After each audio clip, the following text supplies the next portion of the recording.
हाँ, good morning बच्चों, कैसे हो आप। हम लोग चैप्टर नंबर 2 हमारा चल रहा है साइंस में। तो चैप्टर नंबर 2 इस मैटर अराउंड अस प्योर, ये हमारा चल रहा है साइंस में, क्लास 9, ठीक है ना। तो मैंने पहले भी आपसे बोला था कि ये जो मैं पढ़ा रहा हूँ आपको, तो ये जो नोट्स के फॉर्म में आप एज इट इज़ इसको नोट कर सकते हैं अपनी कॉपी में, और करना ही है आपको ये सब नोट्स कंप्लीट। और इसके साथ साथ यदि आपको कुछ एक्स्ट्रा मटेरियल लगता है कि आपको ये इंपॉर्टेंट है, तो आप उसको ऐड भी कर सकते हैं, और उसमें कोई प्रॉब्लम नहीं है, ठीक है। मगर आपको मिनिमम ये जो नोट्स मैं आपको लिखा रहा हूँ और ये जो सिलेबस कंप्लीट करा रहा हूँ चैप्टर, तो वो आपको अच्छे से अपने कॉपी में नोट करते जाना है। और जो बीच बीच में जो एक्सरसाइज हम करेंगे, तो एक्सरसाइज को भी सॉल्यूशंस आपको वो भी करते जाना है, ठीक है ना। तो हम चैप्टर नंबर 2 को आगे बढ़ाएंगे। तो चैप्टर नंबर 2 में आज हम पढ़ेंगे मिक्सचर्स, ठीक है ना। क्या पढ़ेंगे? मिक्सचर्स। पिछली क्लास में बताया था मैंने, ये जो हमारा चैप्टर है वो क्या है, is matter around us pure.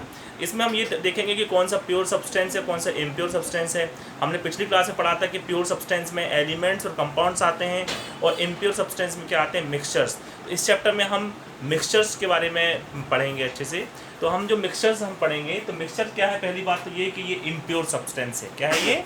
Impure substance. क्यों है ये इम्प्योर सब्सटेंस? क्योंकि कंपोजिशन इसका फिक्स नहीं है। कंपोजिशन इज नॉट फिक्स्ड, मतलब कंपोजिशन इसके जो कंपोनेंट्स है वो ज़्यादा कम भी हो सकते हैं, और थोड़ा बहुत चेंज भी वो वहाँ पे कर सकते हैं हम।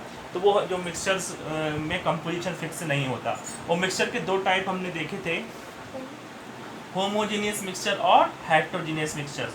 होमोजेनियस मिक्सचर्स आप देखिए, होमोजेनियस मिक्सचर जो होता है उसका कंपोजिशन फिक्स तो नहीं है, मगर जो भी कंपोजिशन उसका यूनिफॉर्म कंपोजिशन होता है, मतलब थ्रू आउट द मिक्सचर। आप यदि किसी भी एंगल से आप देखेंगे तो आपको एक सा दिखेगा वो पूरा मिक्सचर, मतलब चेंज नहीं दिखेगा, डिफरेंट हर जगह से आपको एक सा फिजिकल उसकी जो प्रॉपर्टीज़ है वो एक से आपको देखने को मिलेगी, इसलिए लिखा हुआ है यूनिफॉर्म कंपोजिशन। दूसरा पॉइंट क्या है, नो बाउंड्री ऑफ सेपरेशन। आपको अलग अलग ऐसा सेपरेट नहीं कर पाएंगे आप, नो बाउंड्री ऑफ सेपरेशन। तो और एग्जांपल जैसे आप सॉल्ट प्लस वाटर ले लें, तो सॉल्ट वाटर को आप कैसे भी देखें ग्लास में, यदि कांच का ग्लास है तो आपको देखेंगे बिल्कुल क्लियर एक जैसा सॉल्यूशन आपको ऊपर से नीचे दिखता है, ठीक है, यूनिफॉर्मली दिखता है। दूसरा जो टाइप है वो है हेट्रोजीनियस मिक्सचर। हेट्रोजेनियस मिक्सचर मतलब नो यूनिफॉर्म कंपोजिशन, अलग अलग कंपोजिशन आपको दिखेगी, और उसमें क्या बाउंड्री ऑफ सेपरेशन आपको देखने को मिलेगी। जैसे सैंड और वाटर में आप सैंड डालेंगे तो आप देखोगे कि नीचे अलग आपको दिखेगा, और आपको ऊपर का सॉल्यूशन, ऊपर का पार्ट आपको अलग देखने को मिलेगा। तो वो भी क्या होगा, उस टाइप में हेट्रोजीनियस। जैसे आप उसमें भी ले सकते हैं कि जैसे दूध जो होता है उसको हम गर्म करते हैं, उसको मलाई आ जाती है, ठीक है ना। तो मलाई वाला पार्ट वो एक अलग बाउंड्री ऑफ सेपरेशन है, नीचे वाला अलग है, तो वो हेट्रोजीनियस हो गया। जो उबला हुआ दूध है, जैसे इसमें मलाई पड़ गई है, या आप कर्ड भी ले लें, तो वो क्या है, दैट इज हेट्रोजीनियस। आपको अलग अलग जगह पर अलग अलग थोड़ा डिफरेंट आपको देखने को मिलेगा। तो होमोजीनियस और हेट्रोजीनियस टाइप के मिक्सचर्स हो गए, ठीक है ना। बच्चों अपन देखेंगे सॉल्यूशन के बारे में पढ़ेंगे। सॉल्यूशन क्या है? सॉल्यूशन एक एग्जांपल है होमोजीनियस टाइप के मिक्सचर का। होमोजीनियस मिक्सचर्स में क्या आते हैं, सॉल्यूशंस आते हैं, बेसिकली वो अपन पढ़ेंगे। तो सॉल्यूशंस जो हैं, सॉल्यूशन में पहला पॉइंट तो यही हो गया कि ये होमोजीनियस मिक्सचर है, ठीक है। क्या है ये? Homogeneous mixture. दूसरा पॉइंट क्या है, मेड बाय 2 और मोर कंपोनेंट्स, 2 या 2 से ज़्यादा कंपोनेंट मिलके सॉल्ट सॉल्यूशन बनाते हैं। जैसे आपने वाटर में लिया सॉल्ट, तो एक कंपोनेंट, और एक कंपोनेंट सॉल्ट हो गया, एक कंपोनेंट वाटर हो गया, ठीक है। आप उस वाटर में सॉल्ट भी डाल सकते हैं, शुगर भी डाल सकते हैं, तो 3 कंपोनेंट हो गए, उनका मिक्सचर बन गया, ठीक है ना। तीसरा पॉइंट क्या है, कंपोनेंट जो लेसर अमाउंट में होता है, जो कम मात्रा में कंपोनेंट मिलाते हैं उसको सॉल्यूट बोलते हैं, और जो ज़्यादा मात्रा में मिलाते हैं उसको क्या बोलते हैं, सॉल्वेंट। तो सॉल्यूट और सॉल्वेंट दोनों को मिला के क्या बनता है, सॉल्यूशन बनता है। फॉर एग्जाम्पल सॉल्ट सॉल्यूट है और वाटर क्या है, सॉल्वेंट है, तो क्या बन गया, सॉल्ट सॉल्यूशन बन गया, ठीक है। अब टाइप्स ऑफ सॉल्यूशन, 3 टाइप के सॉल्यूशन पढ़ेंगे हम इस चैप्टर में। एक तो ट्रू सॉल्यूशन है, ये सिंपल भी सॉल्यूशन बोल सकते हैं, ट्रू सॉल्यूशन, ठीक है। और दूसरा पढ़ेंगे कोलाइडल सॉल्यूशन, और तीसरा पढ़ेंगे सस्पेंशन। क्या पढ़ेंगे? 3 ट्रू सॉल्यूशन, कोलाइडल सॉल्यूशन और सस्पेंशन। इन तीनों में थोड़ा सा कोलाइडल सॉल्यूशन हम थोड़ा इंपॉर्टेंट भी है, थोड़ा डिटेल में पढ़ेंगे। तो 3 टाइप के सॉल्यूशन क्या है, ट्रू सॉल्यूशन, कोलाइडल सॉल्यूशन और सस्पेंशन, ठीक है ना।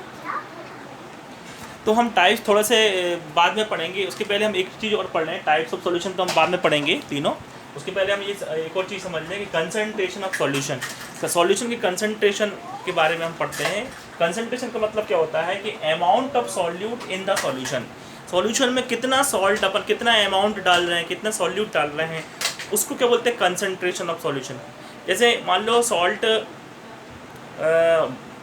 कम है, वाटर ज़्यादा है तो लेस कंसनट्रेटेड सॉल्यूशन बोलेंगे। और यदि सॉल्ट ज़्यादा है, ज़्यादा मात्रा में आपने सॉल्ट डाल दिया, वाटर तो उतना ही है मगर आपने सॉल्ट की मात्रा बढ़ा दी, क्या बोलेंगे उसको? Concentrated solution. तो उसको कंसनट्रेशन मतलब कितना सॉल्यूट आप वाटर में या सॉल्वेंट में डाल रहे हैं, उसको कंसनट्रेशन बोलते हैं। तो कंसनट्रेशन को अलग अलग टाइप्स से एक्सप्रेस करते हैं। तो पहला तो ये है कि mass by mass percentage. Mass by mass percentage का मतलब होता है कि mass percentage equal to mass of solute. Solute का कितना मास, कितने ग्राम आपने सॉल्यूट डाला, divided by mass of solution. Solution मतलब सॉल्यूट प्लस सॉल्वेंट का कितना आपने मास लिया है, कितना ग्राम लिया है, तो वो आप दोनों लेंगे, इनटू 100 कर देंगे परसेंटेज के लिए। इसको बोलते हैं मास बाय मास परसेंटेज। मतलब W/W मतलब मास, सॉल्यूट भी वेट मतलब मास सॉल्यूट का भी लेंगे, और नीचे जो सॉल्यूशन है उसका भी मास में ही लेंगे, किलोग्राम में लेंगे या ग्राम में लेंगे, इसलिए W/W। एग्जाम्पल देखिए, जैसे 10 ग्राम सॉल्ट आपने डाला, 10 ग्राम ऑफ सॉल्ट कितने में डाला आपने, 90 ग्राम ऑफ वाटर में डाला, तो mass percentage of salt will be equal to 10/10 + 19। क्योंकि सॉल्यूशन लेना है तो सॉल्यूट प्लस सॉल्वेंट लेंगे, दोनों का प्लस करेंगे, इनटू 100 करेंगे, तो हमारा कितना आ जाएगा, 10% मास परसेंटेज आ जाएगा हमारा सॉल्ट का। ठीक है ना। तो इस प्रकार से पहला क्या हो गया, मास बाय मास परसेंटेज कंसंट्रेशन। इसके बाद हम नंबर 2 देखेंगे, मास बाय वॉल्यूम परसेंटेज।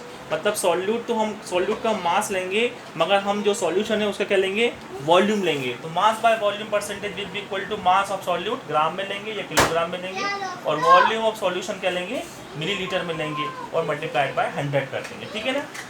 और तीसरा क्या है, वॉल्यूम बाय वॉल्यूम परसेंटेज। मतलब दोनों सॉल्यूट और सॉल्वेंट दोनों यदि लिक्विड हैं तो उस केस में हम मिलीलीटर लेंगे या लीटर लेंगे, तो क्या लेंगे, volume percentage will be equal to volume of solute millilitre में, और वॉल्यूम ऑफ सॉल्यूशन मिलीलीटर में। सॉल्यूशन मतलब सॉल्यूट प्लस सॉल्वेंट दोनों का प्लस करेंगे, सॉल्यूशन लेंगे, इनटू 100 कर देंगे। तो इस प्रकार से हम कंसंट्रेशन ऑफ सॉल्यूशन को एक्सप्रेस करते हैं।